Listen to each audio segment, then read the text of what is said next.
Hello guys, welcome back to its real not reel. मैं हूं दानिश और आज मैं आपको गणेश चतुर्थी के बारे में बताने वाला हूं। मैं एक मुस्लिम हूं, लेकिन मेरा मानना है कि हमें सभी धर्मों और उनके ट्रेडिशंस के बारे में नॉलेज होनी चाहिए, क्योंकि हम एक हिंदुस्तानी हैं जहां हर धर्म की रिस्पेक्ट की जाती है। इसलिए आज हम समझेंगे कि गणेश चतुर्थी क्यों और कैसे मनाई जाती है। तो चलिए इसकी रियलिटी जानते हैं।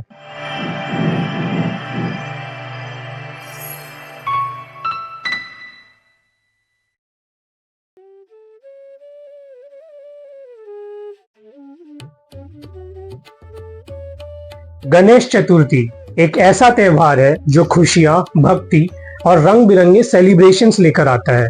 इस त्योहार में लॉर्ड गणेश जी का जन्मदिन मनाया जाता है, जो सारी बाधाओं को दूर करने वाले और बुद्धि समृद्धि मतलब विजडम एंड प्रॉस्पेरिटी के देवता है। इस त्योहार की शुरुआत के बारे में एक ऐतिहासिक कहानी है।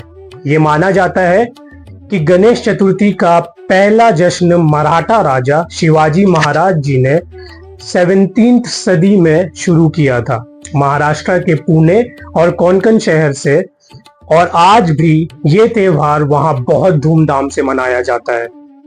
एक और कहानी ये भी है कि 1893 में लोकमान्य तिलक जी ने इसे एक सार्वजनिक यानी पब्लिक त्योहार बनाया, ब्रिटिश राज के खिलाफ एकता और राष्ट्रवादी नेशनलिज्म को मजबूत करने के लिए। आज गणेश चतुर्थी एक ऐसा इवेंट बन गया है जो सबको, सभी कम्युनिटीज को एक साथ लेकर आता है। 10 दिन का त्योहार भारतीय हिंदू मास भाद्रपदा का चौथा दिन से शुरू होता है, जो आमतौर पर अगस्त या सितंबर में आता है।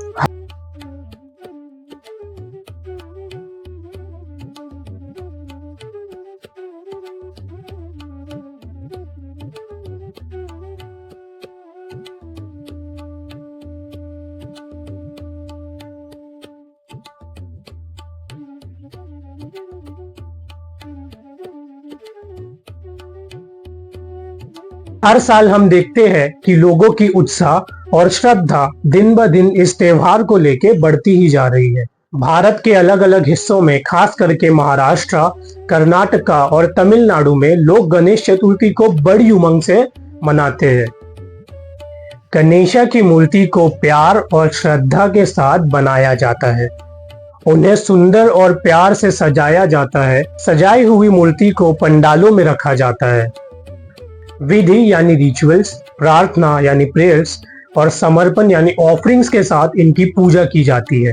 हर सुबह और शाम आरती होती है, जहां लोग भजन और कीर्तन गाते हैं। पिछले कुछ सालों से पर्यावरण अनुकूल यानी इको फ्रेंडली त्योहार मनाने का ट्रेंड बढ़ रहा है। बहुत से कम्युनिटीज अब पानी में घुलने वाले सस्टेनेबल मटेरियल्स जैसे कि मिट्टी, हल्दी और नेचुरल कलर्स का उपयोग कर रहे हैं, इसलिए कि त्योहार को खुशियों से बनाया जाए और एनवायरनमेंट को नुकसान ना हो। बहुत से लोगों के लिए गणेश चतुर्थी सिर्फ एक त्योहार नहीं है, ये परिवार, परंपरा और सुहानी यादों को सजाने का एक समय होता है। चलिए सुनते हैं कुछ लोगों से कि ये त्योहार उनके लिए क्या मायने रखता है। तो गाइज, मैं आ गया हूँ और चलिए जानते हैं हम कि लोगों के लिए क्या महत्व रखता है गणेश चतुर्थी का त्योहार। तो ये मेरे भाई है, लाला भाई। तो सबसे पहले मैं इनसे पूछूंगा कि इनके लिए क्या महत्व है। तो भाई, आपके लिए गणेश चतुर्थी का क्या इम्पोर्टेंस है? गणेश चतुर्थी हमारे लिए बहुत इम्पोर्टेंट त्योहार है, बहुत ही बड़ा फेस्टिवल है, जो कि महाराष्ट्र में बहुत ही हर्षोल्लास, बहुत ही अच्छे तरीके से मनाया जाता है। और हमें इस चीज को, गणेश चतुर्थी का जो ये रहता है त्योहार, हम 2 महीना, 3 महीना, 4 महीने पहले से हम उसका इंतजार करते हैं कि हाँ कभी आएगा गणेश चतुर्थी का त्योहार, कभी स्टार्ट होने वाला, कभी शुरुआत होने वाली उसकी। ये बहुत से मंडल बहुत पहले से डिसाइड कर, कोई मंडल 6 महीने पहले से मूर्ति का आकार, डिजाइन वगैरह सब कुछ डिसाइड करना चालू कर देते हैं कि हमें 6 महीने पहले से उसकी तैयारी होनी चालू हो जाती है, क्योंकि आगे चल के कुछ तकलीफ ना हो, कुछ प्रॉब्लम ना आए, इसके लिए पहले से इतनी तैयारी होने चालू हो जाती है। और ये जो त्योहार है, ये बहुत ही बड़ा त्योहार है जो कि महाराष्ट्र में है। और ज्यादा भी जैसा कि देखा जाए कोकण साइड में महाराष्ट्रियन लोग हैं, मेन त्योहार वो लोग मनाया जाता है कि जो यहाँ से इनके लिए इम्पोर्टेंट इतना रहता है कि वो अपना काम भी छोड़ के अपने गांव चले जाते हैं। ये इतना इम्पोर्टेंट त्योहार रहता है हमारे लिए और हमारे लोगों के लिए। और जैसे कि अभी इस भाई ने पूछा कि त्योहार क्या मायने रखता है, क्या अपने लिए क्या इम्पोर्टेंट है, तो त्योहार का इम्पोर्टेंट ये है कि हम ये गणेश चतुर्थी के टाइम पे सब लोग एक साथ में इकट्ठा होके एक साथ में सब लोग एक त्योहार को मनाते हैं। बहुत लोग जो मतलब बहुत दिनों से नहीं मिले हुए रहते, फिर भी वो टाइम निकाल के, अपना टाइम निकाल के, इम्पोर्टेंट टाइम निकाल के सब लोग एक साथ में सेलिब्रेट करने के लिए आते हैं। और ये 11 दिन ऐसा रहता है कि हम उसको पूरा साल हम उसको भूल नहीं पाते। हमारे लिए एक एक चीज, एक एक मेमोरी इंपॉर्टेंट रहती है कि हम 11 दिनों जो गया, 11 दिन अनंत चतुर्थी के बाद का जो दिन रहता है वो हमसे भूला नहीं जाता। वहां से ही हम वापस से शुरुआत कर लेते हैं कि भाई अब अगले साल कितने दिन बाद मूर्ति वापस से गणेश चतुर्थी आने वाला है, वहीं से हमारा शुरुआत वापस से कर लेते, काउंटिंग चालू है।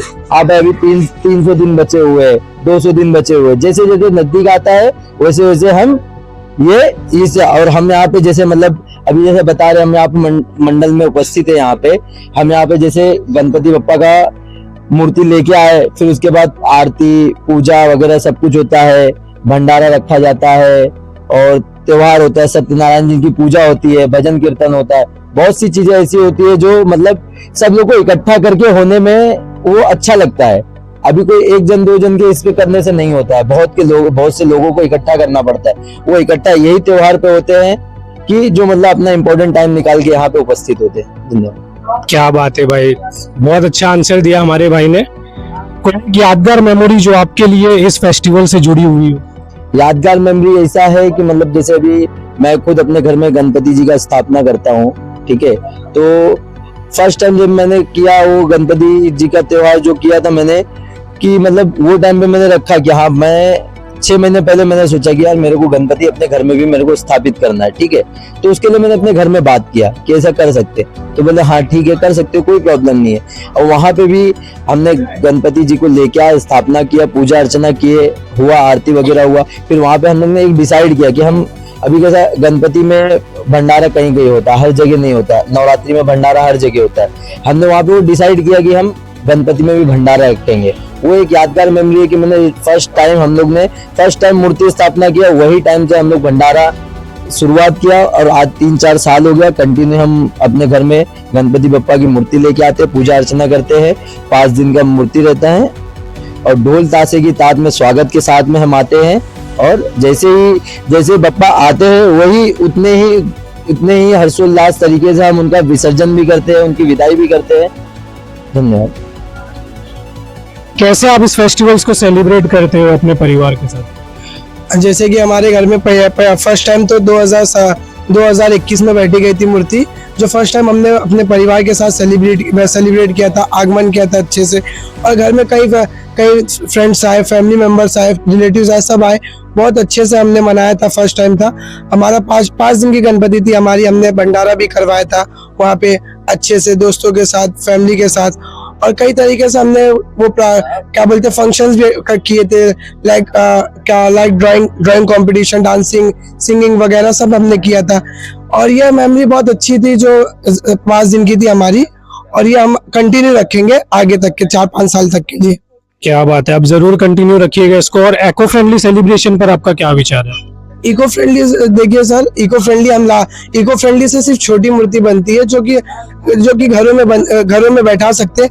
अब देश विदेश से जो देखने आते हैं मूर्ति महाराष्ट्र में, वो सिर्फ पीओपी से ही बन सकती है, जो कि बड़ी मूर्ति रहती, भव्यता नजर आती है उसके अंदर, जो कि इतने अच्छे बड़े बड़े आगमन होते हैं हर जगह मुंबई में, क्योंकि मुंबई में ही देखने आते बाहर से लोग जो गांव से आते हैं, देश विदेश से आते हैं, सब वही देखने आते हैं। अगर हम इसे बढ़ावा देना चाहते हैं तो जो आज के डेट में जो मुंबई में, महाराष्ट्र में आज के डेट में ना हर 2 घर में से एक घर में गणपति बप्पा की मूर्ति बैठाई जाती है, जो कि अब जो घरों में रहते हैं ना वो इको फ्रेंडली बना सकते हैं।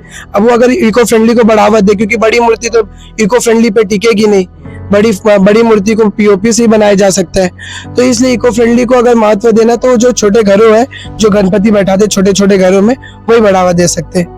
सही बात है। ये थे कुछ लोगों के विचार, हम और कुछ लोगों के विचार जानेंगे गणेश चतुर्थी को लेकर। चलिए चलते हैं। तो ये मेरे बाबू भाई बचपन से मेरे साथी है ये, मैं इनका भी विचार जानना चाहता हूँ कि ये क्या सोचते हैं, इनके क्या महत्व है इस त्योहार के बारे में। तो बाबू भाई, आपके लिए गणेश चतुर्थी का क्या इम्पोर्टेंस है? हमारे लिए ना बहुत ही मतलब हम लोग बहुत धूमधाम से बैठाते हैं बप्पा को हमारे दिल में और हमारे मंडप में।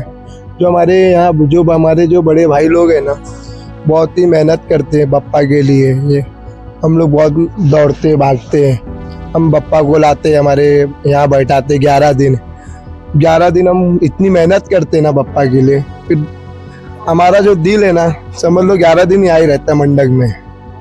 और मैं और बोलना चाहता हूँ, जो सुबह की पूजा हो गई, शाम की पूजा हो गई, 11 दिन बाद ये भी हम लोग को याद आते हैं। तो बप्पा को बैठाने का मतलब हमारा यही चाहे सब मिल के रहे, एक साथ रहे, बस भाई यही हमारा कहना। तो आप बहुत इमोशनली अटैच हो बप्पा से, और 11 दिन के बाद जब आप विसर्जन करके आते हो तो आपको कैसा फील होता है, क्या लगता है आपको? 2 दिन भाई आँख में आंसू रहता है। इसके बाद इधर आओ पूरा सुनसान रहता है, कुछ मजा नहीं। फिर दोस्त यार बातचीत करते हैं, भाई ऐसा ऐसा ऐसा। फिर यही बप्पा का ख्याल होता है। फिर एक साल ही चलता है, कब आएंगे गणपति बप्पा, कब आएंगे, ऐसे ही चलते रहता है भाई एक साथ। कोई एक यादगार मेमोरी जो आपके लिए इस फेस्टिवल से जुड़ी हुई हो?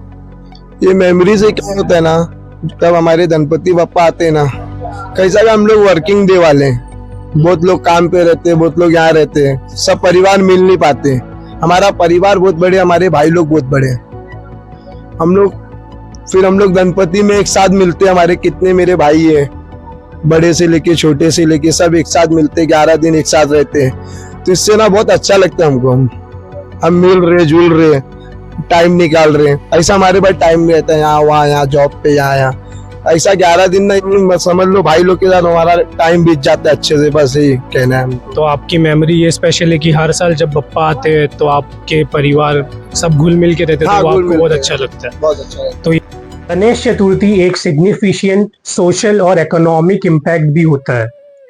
ये कम्युनिटीज को एक साथ लाता है और लोकल बिजनेस को भी सपोर्ट करता है, क्योंकि सभी मूर्तियां और सजावट का सामान हैंडमेड होता है। ये त्योहार लोगों के लिए मौसमी रोजगार यानी सीजनल एम्प्लॉयमेंट का भी जरिया होता है। जैसे ही त्योहार खत्म होता है, मूर्तियों को ग्रैंड प्रोसेशन में ले जाया जाता है और पानी में विसर्जित किया जाता है। ये विसर्जन गणेश का स्वर्गीय ग्रह यानी हेवनली अबॉर्ड होता है। गणेश चतुर्थी एक सुंदर त्योहार है जिसमें लोग अपनी श्रद्धा, कल्चर और कम्युनिटी स्पिरिट्स को दिखाते हैं।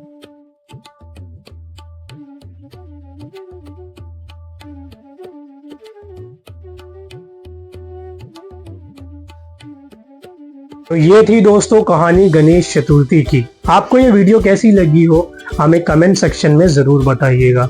अगर आपको कोई और स्टोरी जाननी हो, कोई और हिस्टोरिकल मोमेंट्स जानने हो या कोई और ज्योग्राफिकल वंडर्स जानने हो तो हमें आप DM भी कर सकते हैं हमारे इंस्टाग्राम पर। हमारे चैनल को सब्सक्राइब करिए और बेल आइकन को ज़रूर दबाना ताकि आपको हमारी नोटिफिकेशंस मिलती रहे। चलिए मिलते हैं हमारी अगली वीडियो में, तब तक के लिए स्टे सेफ, स्टे रियल, अल्लाह हाफ़िज़।